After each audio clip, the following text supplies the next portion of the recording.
right, you guys, welcome in. Welcome to the show. It's Dr. Livingood. Let's do this thing. Pumped up for it. Is it possible to restore and renew your liver completely, all the fat and toxins out of it, restore and completely rebuild your immune system, even if you've suffered with a severe autoimmune disease or a cancer, something along those lines? And then how do you unlock and tap into the easiest nutrition and meal plan possible to lose weight, get the body and the metabolism that you want? Well, it is through the power of intermittent, but more so rotational fasting. I'm gonna walk you through the benefits of what happens hour by hour when you are fasting. Where do those big benefits fall? And then how do you actually get this implemented? And I'll be doing it along with you. And so I'm excited for it. But let me show you hour by hour the incredible insides of what it's doing inside your body when you are abstaining from eating. A lot of us go a couple hours, 4 hours, 6 hours, 8 hours of eating, and then we eat again. And we're trained to eat 2, 3, 4, 5, or 6 meals a day, constantly pegging our digestive system and all the enzymes and all the hormones that are responsible for breaking down that food and either turning it into energy that we use, or worse, storing it as fat. How do you get to that stubborn fat? Well, the hours of not eating reveal a lot of how to tap into fat burning modes. This is your ultimate fat burning guide. This will be the easiest nutrition plan you have ever had to follow. And I encourage you, if you've never gone down this road, you are a lot stronger than you give yourself credit. You can actually implement this and do this. And when you understand some of the hormones, you can identify maybe some of the hunger pains or some of the restrictions that you think you might have. It's actually the opposite. So let's dive into this and break it down from hour 1 to hour 8. What's going down? Well, this is what most of us experience every single day. And immediately what happens is the body's going to start using up the glucose inside the system. So when you put a meal in, the more carb heavy it is, the more sugar heavy it is, the more the body's got to break that down and use insulin, your first primary hormone that is the bully of all other hormones, to lower the glucose in the blood. Now, this is the stuff that cancer cells feed off of. And a lot of us stay in a state where we are loaded up with glucose and sugar in the bloodstream, in the liver, nonstop. There's rarely a time when we're deficient in that for most people. What that means is abnormal cells that do not die and are feeding off sugar as their primary fuel source, not needing to have oxygen, can really be fed. And so this is where cancer thrives and why I believe it's on its way to being the #1 disease killer. So it's taken a couple of my family members. One of the most effective ways to combat it is what I'm going to show you right here. In fact, the textbook Cancer as a Metabolic Disease states that 7 days of just drinking liquids, 7 days of just drinking liquids, if that was done once a year by you and by the world, we would eliminate 97% of all cancer cases. So what I'm about to lay out to you, whether you go that long or not, is what I believe to be one of the primary driving forces of why metabolic disease, such as cancer, exists in the world, let alone the spare tire, the fatty liver, or whatever else you may be suffering with from a metabolic standpoint. Metabolisms are busted. We need to reset them. We got to get insulin under control. That's what's feeding the cancer cells. So there's an abundance of glucose. So those abnormal cells are competing with healthy cells to absorb the glucose into the body. And if we eat every 4 to 8 hours, we're just loading that back up. Now, what your body has to do is when there is excess glucose, it's going to go into the liver. The body can't burn it up for energy because we are mostly sedentary. We work seated, we drive seated, we sit at home and watch Netflix seated, right? We just sit a lot. That's why sitting is the new smoking, one of the reasons. And we don't burn all this energy off that we take in. We're consuming more than we take in. So the old calorie in, calorie out model, there's some problems with it because we really got to pay attention to insulin. What you eat matters, because the more you're spiking glucose, the more insulin that's needed. Insulin's going to store that energy or choose to burn it up. Now, if it's storing it, it's going to form triglycerides. If you are a high triglyceride sufferer, if you have high cholesterol, you have an oxidation problem with the cholesterol. Your body can't roll it over and reuse it. It probably has way too much of it that's being produced and being eaten, and then your body has a hard time with what to do with it. Well, the triglycerides start going up. We store glucose in the form of a triglyceride, which is connected to fat, and it's stored stored in adipose tissue. I don't got to talk too much about that. You know you have it and where it is. That we want to tap back into. So we got to reverse the process. So in the first 4 to 8 hours, when we stop eating, blood sugar is going to start to come down because insulin's done its job. It's burning it up. It's putting it into fat cells. It's a little bit stored in the liver. At that point, you're going into a fasted state. It takes about 8 hours to get there. Okay, so if you've gone past 8 hours, you are now getting out of the fed mode and into a fasting mode. So let's just refer to those two: feast and fast mode, right? Let's get you out of feast mode. Let's get you into fast mode. At that 8 hour mark, the food is burnt up, right? Your human growth hormone starts to raise. And a myth about fasting is that you will lose muscle. You will lose, muscle you gain and lose and break down protein. That's not the case until you do extreme prolonged fasting. That's in a state of more malnutrition. What your body's going to go to next is it's going to start to burn up any excess stores of sugar that it has anywhere else in the body. And there are two places that it primarily has that. It has it in your muscles and it has it in your liver. Now this one is crazy important, and I've talked a lot about the liver lately because there's an explosion of fatty liver going on. Some of you might be sore or tender in this area. Maybe you get up your back into the shoulder area. That could be a sign of some liver inflammation or potentially even gallbladder inflammation or problems. With this liver being fatty, it can be created by alcohol, which is just consumption of too much sugar, right? That's toxic and building up, or over consuming, and then just constant bombardment. So what happens is the body will use up the stores. So it starts to burn it up in the liver first. So if you want to address fatty liver problems and the toxicity of your liver, starting to fast anything past 8 hours, you are activating that. You are not burning up protein yet. You're not into fat burning mode yet. So you're not losing muscle. You're also not losing fat, but you are burning up that excess excess glucose in your system, and you are not spiking insulin. The biggest thing I could get a lot of you to do today is stop spiking insulin so often. Even if you could remove a meal a day and go down to 4 meals instead of 5, or 2 instead of 3, or 1 OMAD instead of 2 or 3, that would be a big difference in your insulin spikes, right? A lot of times what happens though is we've just gotten emotionally tied to the eating process. And whatever your normal rhythm is what your body starts to get used to. And there's a hormone called ghrelin that is responsible for stimulating your appetite. And ghrelin follows a pattern, and it usually is coinciding with your rhythm. So if you get hungry and you're normally eating at 8 a.m., that's when it's going to kick in. And if you're normally doing a big lunch midday, that's when it's going to kick in. And if you're normally having dinner at 5 or 6, it's going to kick in around that time. Now that kick in of ghrelin lasts about 2 hours. So you are going to experience, when you begin a fasting process, some ghrelin kickback. It's like a gremlin is what I like to call it. And so that little gremlin's going to start hungry. But just know you're just a hormone, and I don't actually need to eat food to survive right now. So many of us are driving around, if I could use this analogy, like a gas tanker, right? Like a semi that's carrying fuel. It's going to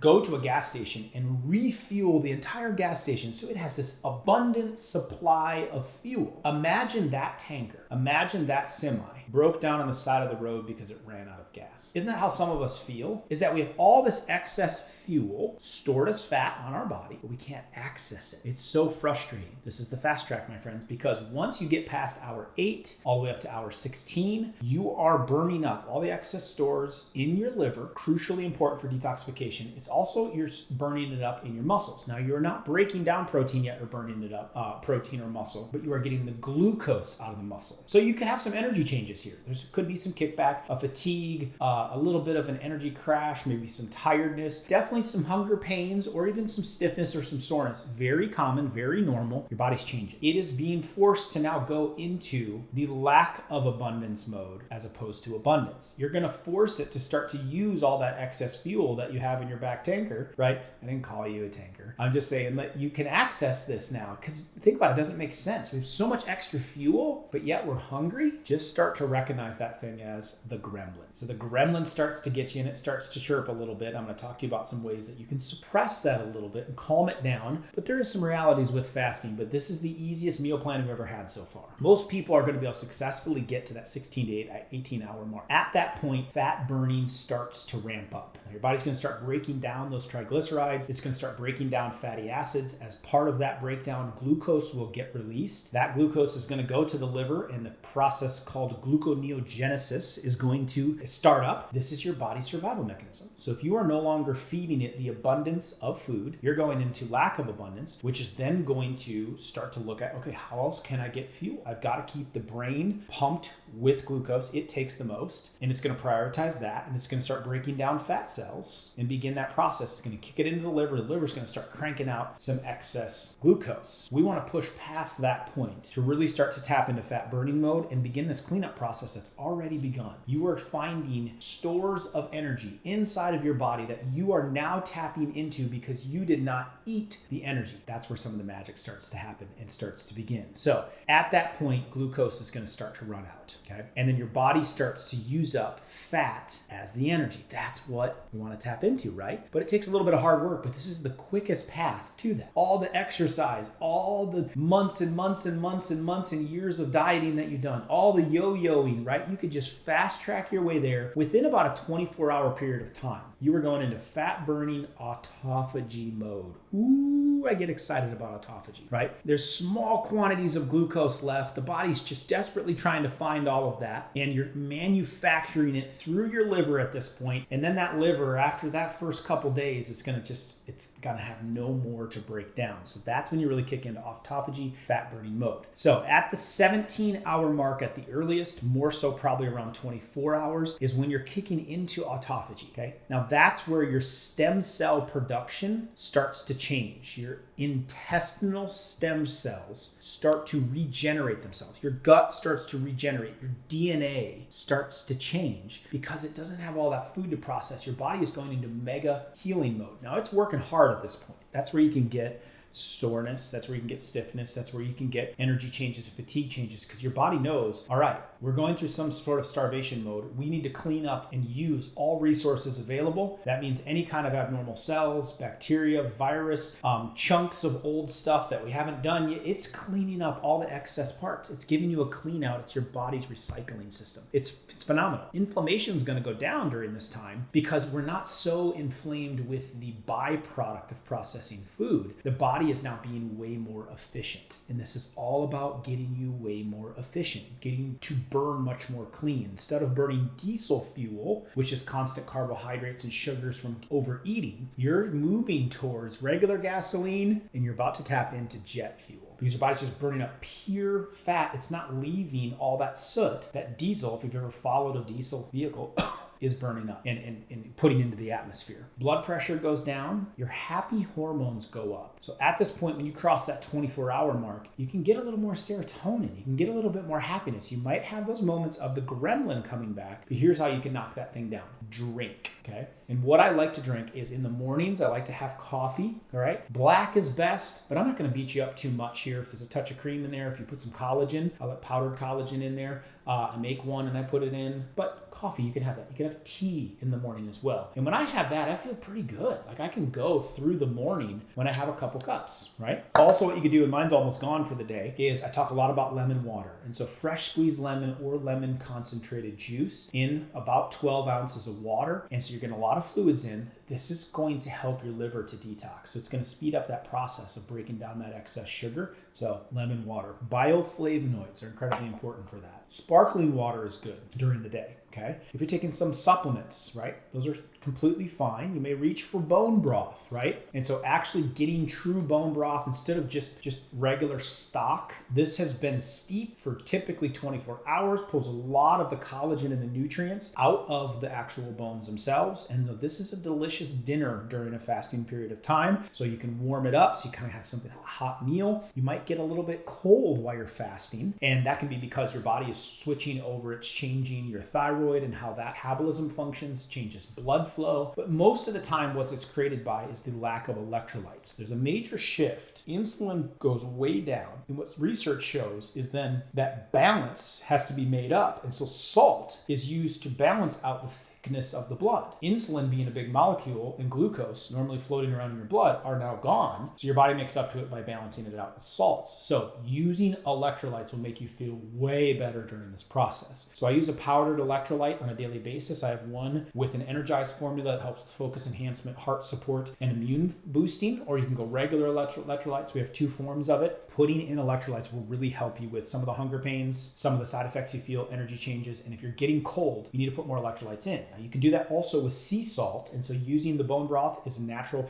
source already of some salts. You can add more sea salt to this and get extra salt in. Use real salt, high quality salt. Put in electrolytes. Do not be scared of that. You need extra salt during this time. So many of us are very deficient on them to begin with. So we're through maybe our first day of fasting. You can do this. Talk back to the gremlin, fight against that. You are just getting into the good stuff. Okay, so you're just beginning to revamp the DNA of your body. You're putting in things like bone broth. You're restoring your gut health. Inflammation is going down. You've used up the glucose stores in your system and in your liver. Now, you can really tap into some gains here, especially when it comes to the old physique. At that point, autophagy is starting to kick in, okay? By the 36-hour mark, autophagy is peaking up to around 300% more. So your body's in full-on recycling mode. It's working hard, so rest is very important. But at this point, it is cleaning up all the abnormal cells. It's repairing your DNA. It's using stored energy from here and there. It's starting to break down fat, okay? And some crazy benefits start to happen with your growth hormone.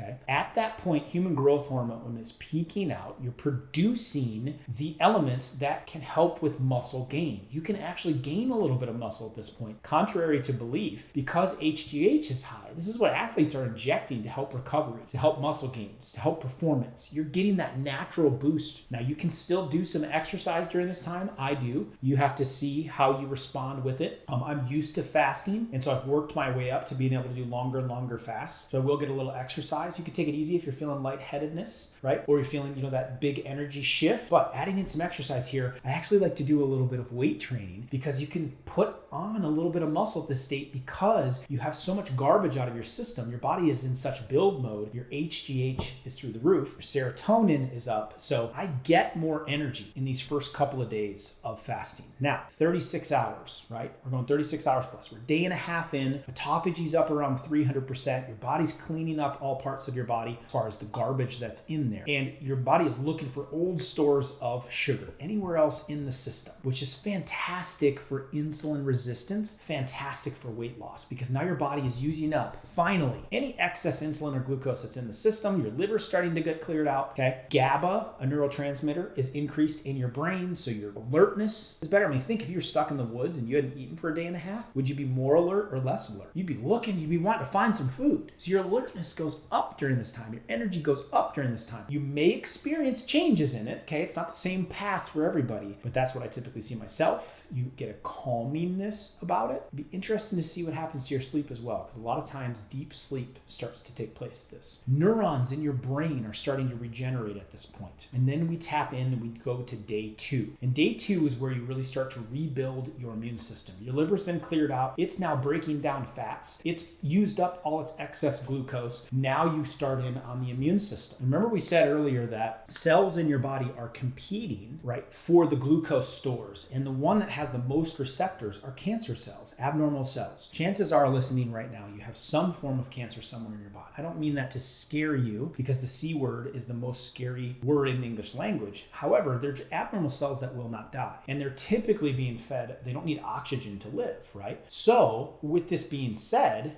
the way the body works is they need sugar in order to be produced. And so when you have all of your cells competing for sugar, and one cell has 8 times the amount of receptors, which one's going to get fed first? It's going to be that cancer cell. So what happens is when you deplete all the sugars, the glucose, and you significantly lower them down, and you're not producing more of it and you're not feeding more of it, now the playing field gets leveled. So the cancer cell, even though it has 8 times the receptors, are now more on a level playing field than your regular cells, which calms that cancer area, which is typically very inflamed because of all the diesel fuel soot that's being produced in that area. That starts to get less inflamed. They see tumors actually start to be less inflamed at this point. Your body starts to go into cleanup mode, and it's actually starting to battle and starve those cancer cells. But this can be also used for any other type of invader or microbe, viruses, bacteria, funguses, parasites. Excellent at starving those things out and getting the playing field leveled out because their main fuel source is gone. So at that point, your immune system can start to rebuild. It reduces that immune response, and you're really tapping into full benefits of autophagy. Now, the maximum repair peaks out, and I would argue all the way to 7 days, but 3 days is a real big sweet spot. That's the goal I try to target so many of you getting to, because at that point, point, autophagy is maxing out. You're at your peak level for cleaning up. Your body's just full recycle mode. It's repair, repair, repair, repair, repair. It's not worried about bringing in new food. It's about finding it and producing it itself with all its excess stores. So this is really where you're going to see the gains from the weight perspective, also your immune perspective. You go into a healing state, the stem cell production and repair is maximized. You boost your immune system, and so it shows for the research out of UCLA that you can significantly surge your immune system and white blood cell production at this point. And then the research of cancer as a metabolic disease says if you can continue past 3 days, you are snuffing out 97% of new cancer cases. That's a pretty big motivator for me to keep going, because what I found is if I can get to that 3-day mark, it's not that difficult to keep going.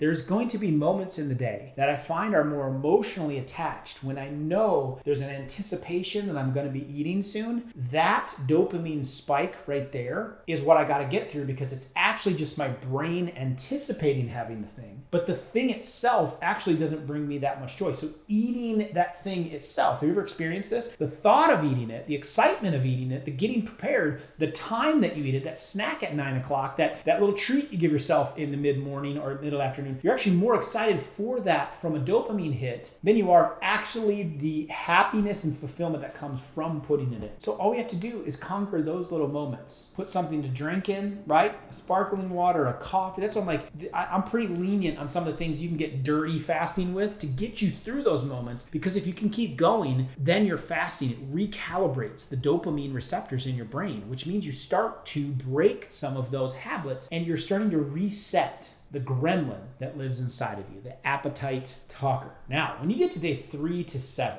that full water fast, you are really starting to level the playing field, right? Or if you're using a little bit of coffee or a little bit of bone broth or lemon water, but we're mostly sticking to liquids at this point. It's an equal fight. Your body can go and your immune system can go into fight mode against anything that is abnormal in you. This is where we see some massive cleanups, and that autophagy is maxing out, and the detoxification process that exists during this period of time is something that so many people in this world need and what you need. So I encourage you, getting to the 4 to 8 hour mark, easy. Okay, we can get that. 12, 16, 18, that's a big goal for some people, but you can go so much further. You're tapping into alternative energy sources at that point. 24 hours, your autophagy begins. You're thinking about that recycling. You're thinking about killing cancer cells. You're thinking about starving off bacteria and viruses and cleaning up your body that has just been beat up for so many years. You're finally getting into the dirty closet. You're finally getting into the dirty garage, and you're going to just organize things and get rid of stuff. That cleanup is happening inside of you. And so I'm going to walk through this process with you of how this goes day by day, what I'm doing, how I'm doing it, and actually walk you through. If you didn't eat for 7 days, what is it like? What happens to the body? What energy do you do? And how do you get the most out of it? By tapping into that surge of HGH, tapping into that surge of growth hormones, testosterone that start working for you, and fat burning mode. How much does one lose during that period of time to start burning up some of that excess fat? And then how do you ease back in off of it so that you don't shock your system, that you allow your body to have the digestive enzymes and the re-entry of food once you come off of it? And then what are some of the steps that you can implement this type of rhythm long term into a rotational anti-plateau rhythm of the easiest meal plan to equip yourself with? It's not about the nutrition at that point. It's about abstaining from so much of that so your body can clean itself up. It will do the job for you if you just don't mess it up. So we might have to tape your hands to your side in order to do it, but rotational fasting is like, instead of just one form of exercise at the same duration, at the same type of the same day for the rest of your life, what if we challenged you in different ways for different extended period of times, different types of exercise? That's what rotational fasting is like for eating. So there's different lengths and processes of fasting that can be rotated in for different types of people with different conditions. That's what I'm going to get into. So check out this next video here on rotational fasting and on actually doing 7 days or multiple days in a row of not eating, only liquids. Here's what happens to the body. You can do this, my friends. You can tap into this. Let's go. I challenge you to fast today. You can begin right now. Even if you had breakfast this morning, even if you've had dinner tonight and you're watching this, you can tap into fasting and make your mind up and just say, okay, this is my ultimate way to respond. It's my ultimate way to clean up my body. I'm understanding the science and the research from a simple perspective like I just explained. Let's get yourself into autophagy.